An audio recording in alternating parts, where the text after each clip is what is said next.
Tell me, friend, when did Saruman the Wise abandon reason for madness? Gandalf asks Saruman in Peter Jackson's film adaptation of The Fellowship of the Ring. Tell me, friend, he said quietly, each word weighted with sorrow and dawning anger. When did Saruman the Shrewd renounce rationality for lunacy? The same sequence, but from Ian Chesterfield's novelization, itself adapted from Jackson's film. This iconic question marks a critical turning point in the story. It is the moment where trust collapses and confrontation begins. Both versions of the line achieve the same narrative goal, yet the methods by which they reach that emotional and thematic depth diverge significantly. The film version is clean and compact. Its power lies in its rhythm and rhetorical balance. The question pierces not only Saruman, but the audience, who until this point may still be wondering whether Saruman can be trusted. The novelization, in contrast, expands and embellishes, and steps outside the dialogue itself. It includes narration not heard in the film, which directs the reader's emotional experiences more explicitly than the actor's performance. To further explore these differences, this video will look at one part of the story in both the film and the novelization of The Fellowship of the Ring. First, we'll watch a short clip from the film. Then, we'll read the matching chapter from the novelization. Since films move quickly and can show a lot in just a few minutes, while novels often take pages to describe the same events, we'll break the novelization chapters into short passages. After each passage, we'll stop to talk about what works well in the novel, what might be stronger in the film, and how each version tells the story in its own way. We'll go back and forth like this until we've worked through the whole chapter. At the end, we'll wrap everything up by thinking about what each medium does best, where they might struggle, and how comparing them helps us understand the story in a new way. By the time we're finished, we'll have a much clearer idea of how storytelling changes when it moves from screen to page, and why that matters. Let's begin.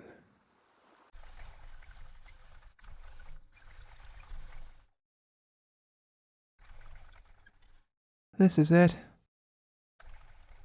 This is what? If I take one more step, it'll be the farthest away from home I've ever been. Come on, Sam. Remember what Bilbo used to say? It's a dangerous business, Frodo. Going out your door, you step onto the road, and if you don't keep your feet, there's no knowing where you might be swept off to. Smoke rises from the mountain of doom. The hour grows late, and Gandalf the Grey rides to Isengard, seeking my counsel. For that is why you have come, is it not, my old friend, Saruman? You are sure of this? Beyond any doubt. So the Ring of Power has been found. All these long years it was in the Shire, under my very nose, and yet you did not have the wit to see it. Your love of the halfling's leaf has clearly slowed your mind. But we still have time. Time enough to counter Sauron if we act quickly. Time? What time do you think we have? Sauron has regained much of his former strength. He cannot yet take physical form, but his spirit has lost none of its potency. Concealed within his fortress, the Lord of Mordor sees all. His gaze pierces cloud, shadow, earth, and flesh. You know of what I speak, Gandalf. A great eye, lidless, wreathed in flame. The Eye of Sauron. He is gathering all evil to him. Very soon he will summon an army great enough to launch an assault upon Middle-earth. You know this? How? I have seen it. A palantir is a dangerous tool, Saruman. Why? Why should we fear to use it? They are not all accounted for. The lost seeing stones. We do not know who else may be watching.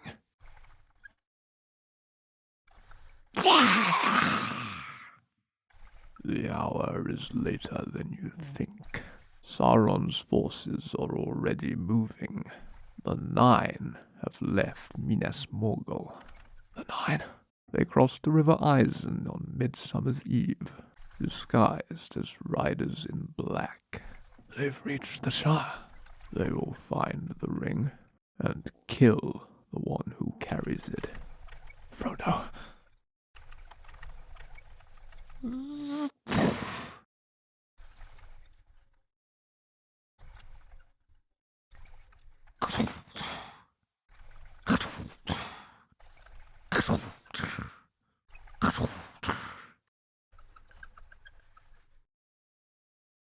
You do not seriously think that a hobbit could contend with the will of Sauron? There are none who can. Against the power of Mordor, there can be no victory. We must join with him, Gandalf. We must join with Sauron. It would be wise, my friend.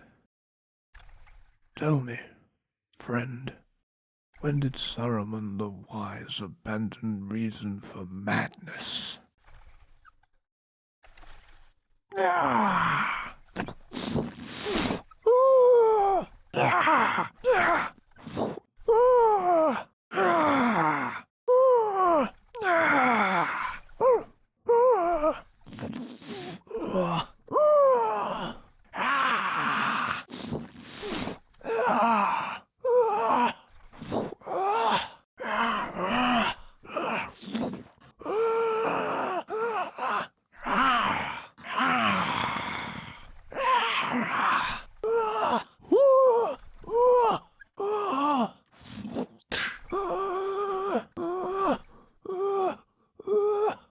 I gave you the chance of aiding me willingly, but you have elected the way of pain.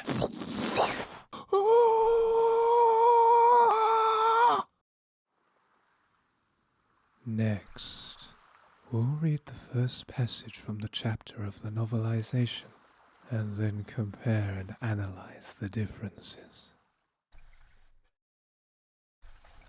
The morning sun climbed higher as Frodo and Sam made their way across the rolling landscape of the Shire.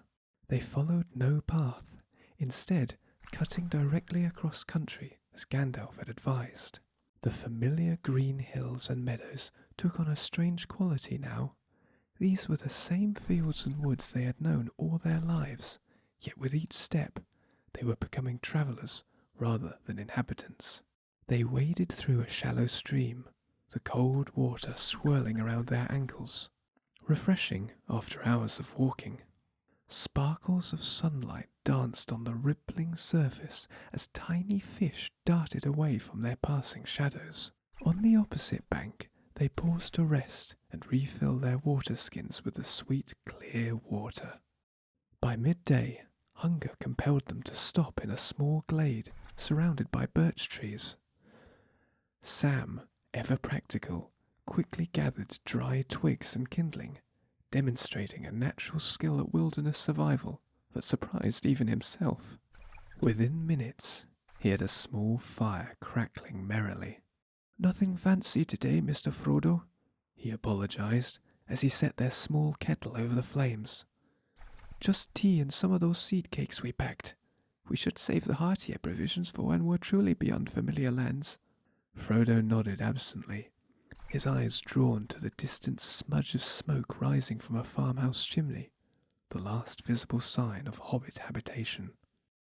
After their modest meal and a brief rest, they continued eastward, their shadows lengthening as afternoon began its slow transition toward evening. They clambered over ancient stone walls, weathered and moss-covered barriers that had marked hobbit property boundaries for generations. Each wall they crossed seemed to Frodo like another threshold separating them from the safety of their former lives. The terrain gradually changed as they moved farther east. Fields became wilder, the carefully tended farms giving way to meadows dotted with wildflowers and the occasional copse of trees. The sun was beginning to set when they reached the edge of a large wheat field, golden stalks swaying gently in the evening breeze. Sam suddenly halted, his feet seeming to root themselves to the ground. His gaze was fixed not on the path ahead, but on the rolling countryside behind them. The familiar contours of Hobbiton had long since disappeared beyond the horizon, replaced by an unfamiliar landscape that stretched before them like an unwritten page. Frodo continued several paces before realizing his companion had stopped. He turned back, noting the peculiar expression on Sam's face, a mixture of wistfulness and apprehension. "Is something wrong?" Frodo asked, retracing his steps. Sam swallowed hard, his eyes still tracing the path they had travelled. "This is it," he said softly. Frodo tilted his head, not understanding. "This is what?" Sam gestured to the ground before him, as if an invisible line had been drawn across their path. "If I take one more step," he explained, his voice thick with emotion, "it'll be the farthest away from home I've ever been." The simple confession struck Frodo deeply. He had sometimes forgotten how sheltered Sam's life had been, a gardener who had rarely ventured beyond the boundaries of Hobbiton. While Frodo had occasionally travelled to Buckland and other parts of the Shire with Bilbo, Sam had remained rooted to the familiar soil of Bagshot Row. Frodo walked back and placed a gentle hand on Sam's shoulder, feeling a new appreciation for the courage it took for his friend to accompany him on this journey. "Come on, Sam," he encouraged softly, with no trace of mockery in his voice. Sam took a deep breath, squared his shoulders, and with deliberate purpose stepped forward. His hairy foot touched the ground beyond his previous boundary, and a tentative smile spread across his face at this small personal victory. Frodo smiled back, reminded suddenly of his uncle's words from long ago. "Do you remember what Bilbo used to say?" he asked as they resumed walking side by side through the swaying wheat. The mention of the old hobbit brought a fond look to Sam's face.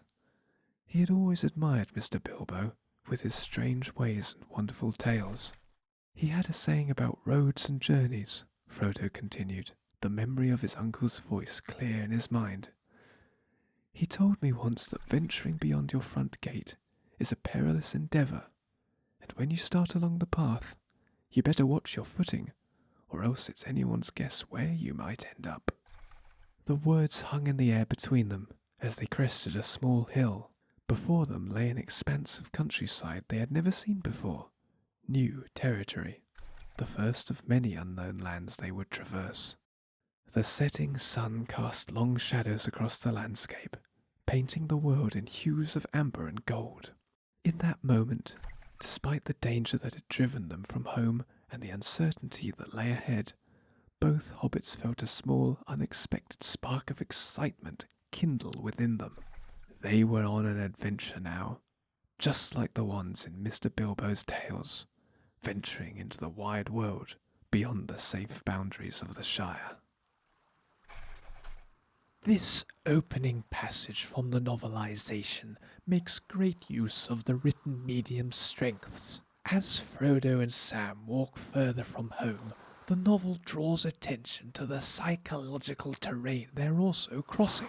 What can be conveyed in seconds in film, wading through a stream, stopping for tea, stepping over a property line, becomes more symbolically charged here, and we are given space to let that symbolism bloom gradually, allowing each detail to deepen our understanding of the characters and their inner transformations.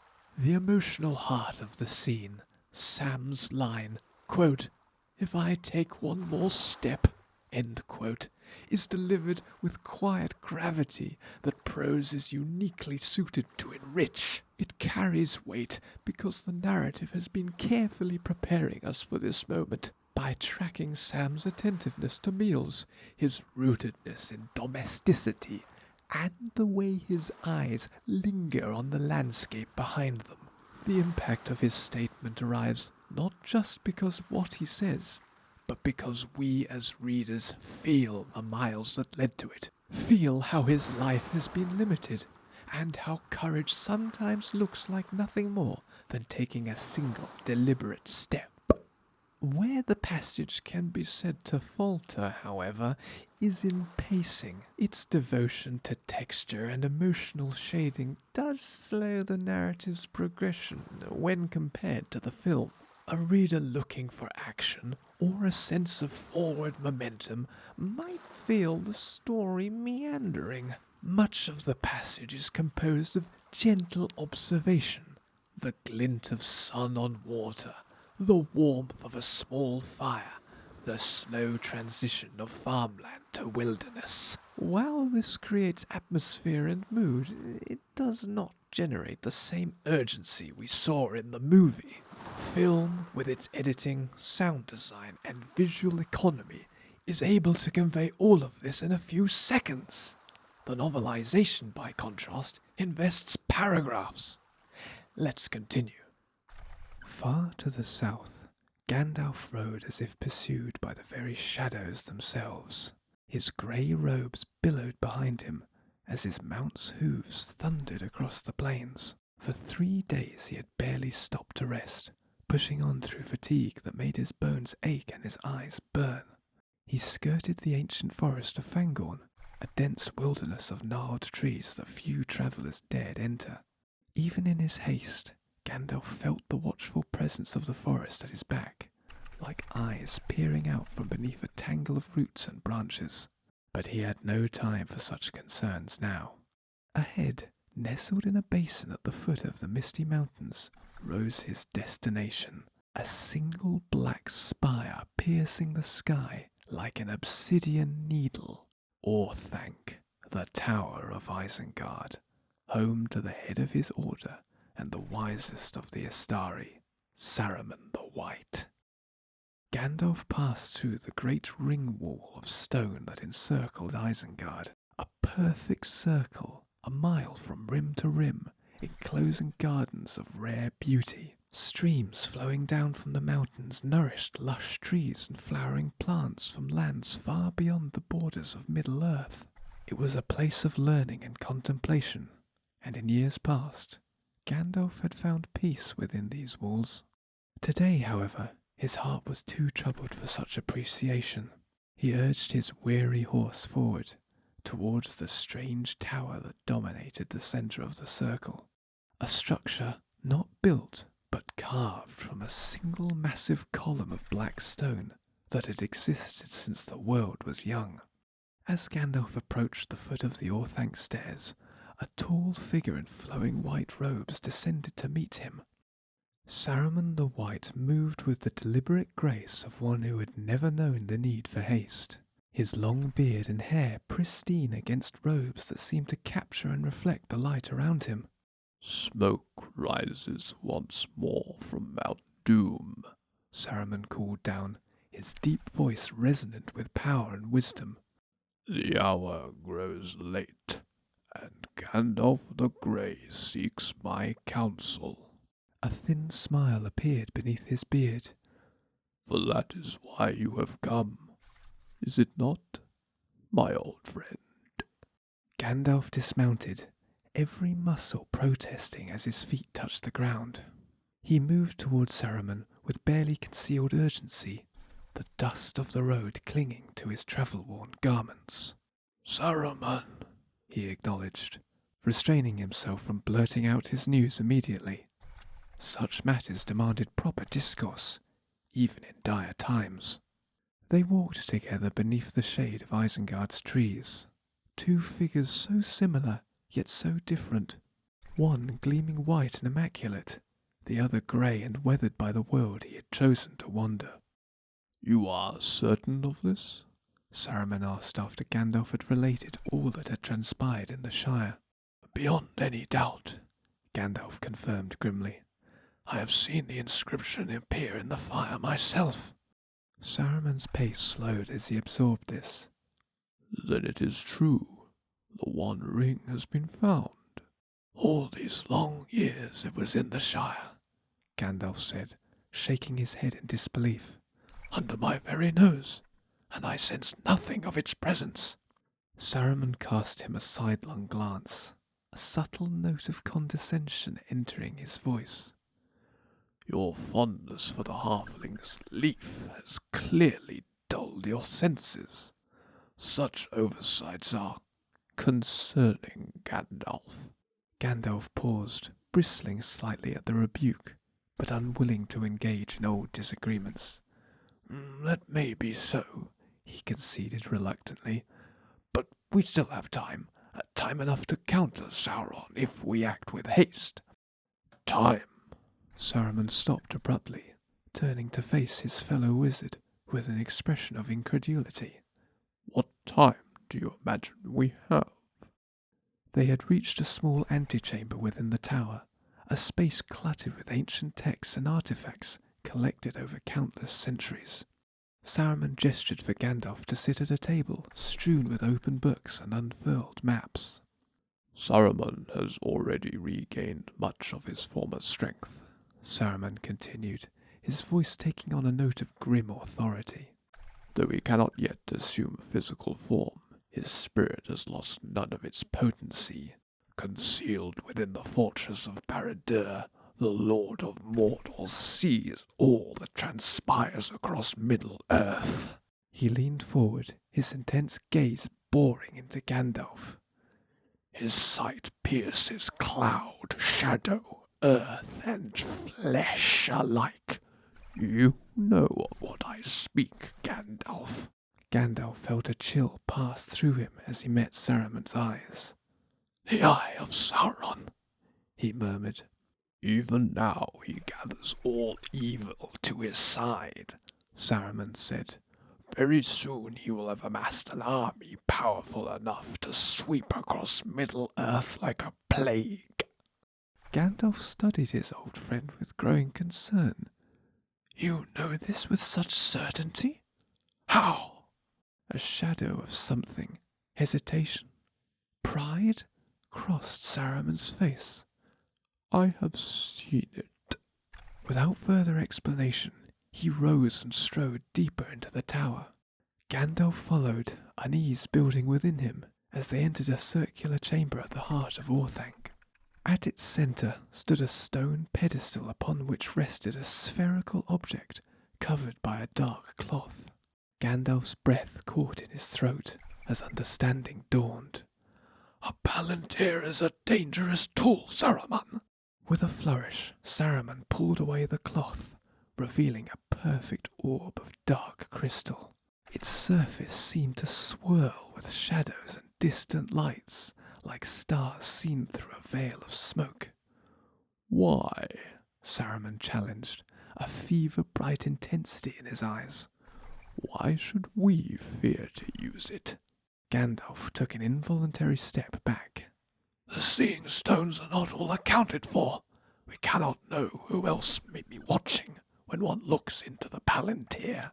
He moved quickly to cover the stone once more, his hand brushing against its surface as he threw the cloth over it. For the briefest moment, a flash of fire scorched his mind. A lidless eye, wreathed in flame, searching, burning, seeing. Gandalf snatched his hand away as if burned. Saruman settled himself upon a high-backed throne, observing Gandalf's reaction with calculating eyes. The hour is later than you realize, he said. Sauron's forces are already moving. The Nine have left Minas Morgul. The Nine? Gandalf's blood ran cold at the mention of Saruman's most terrible servants.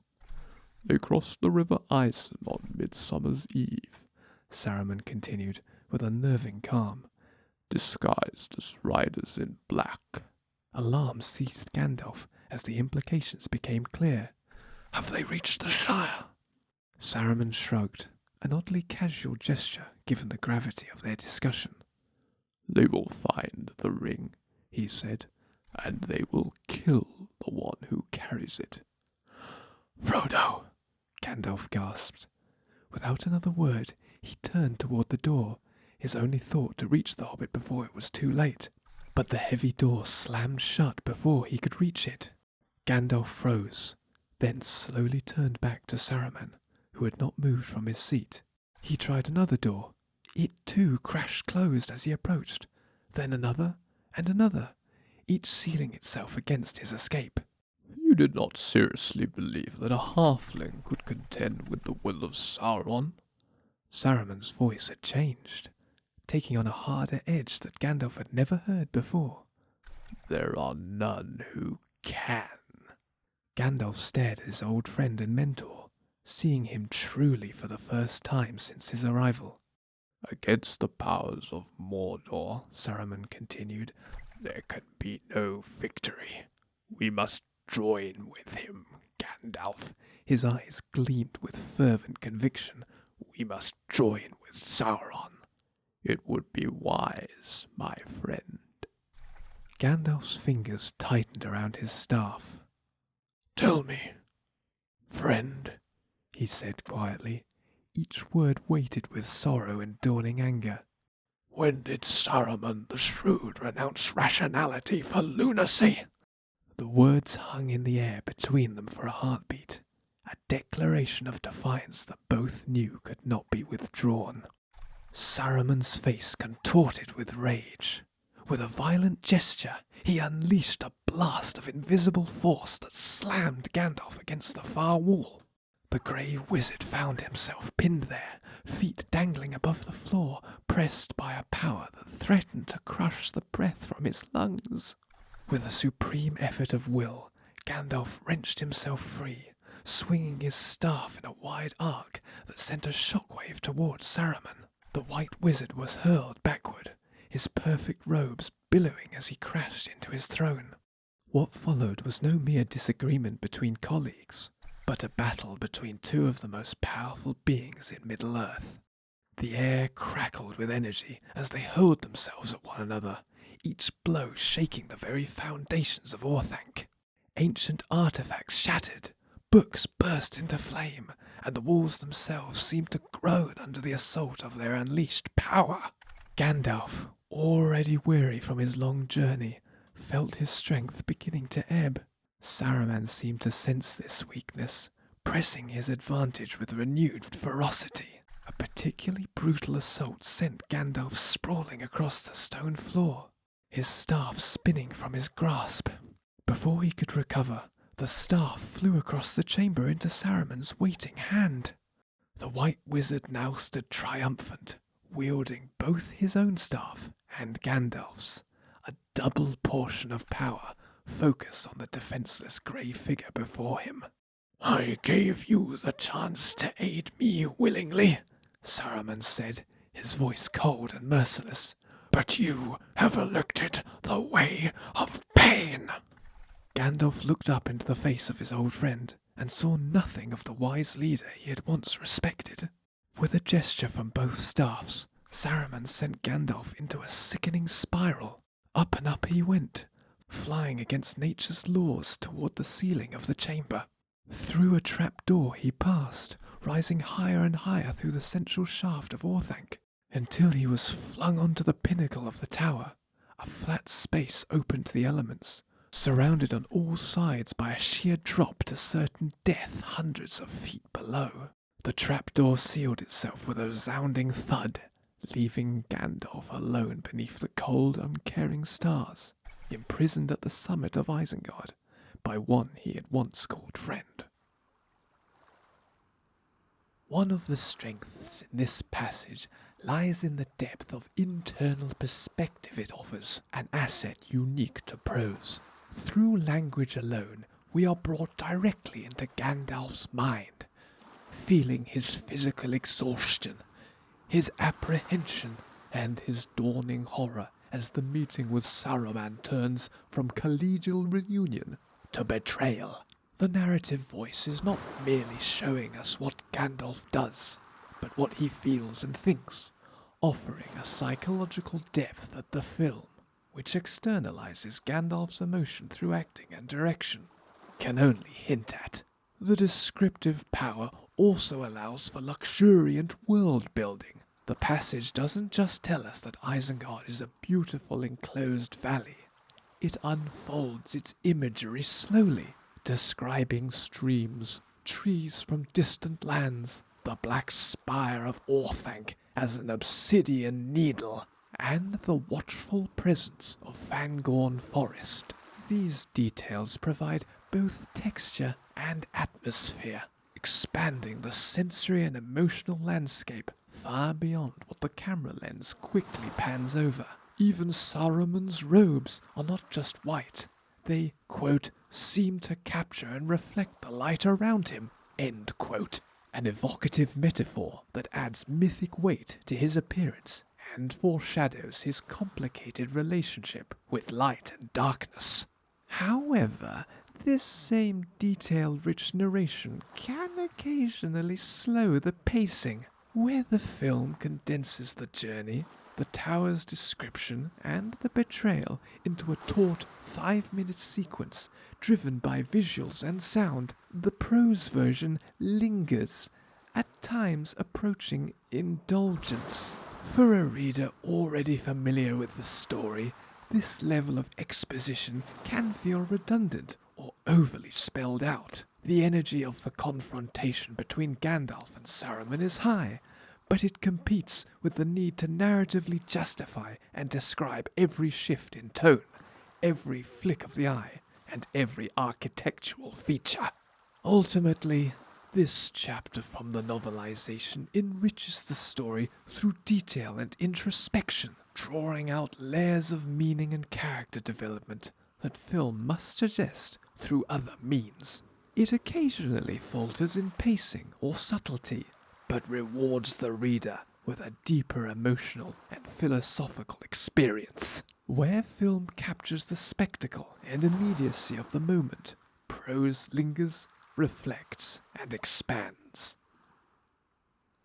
Thank you for watching this comparative analysis. Next time, we'll be comparing the scene from the film where Frodo and Sam meet up again with Merry and Pippin, with the corresponding chapter in the novelization. Take care, and if you're listening to this, please send help.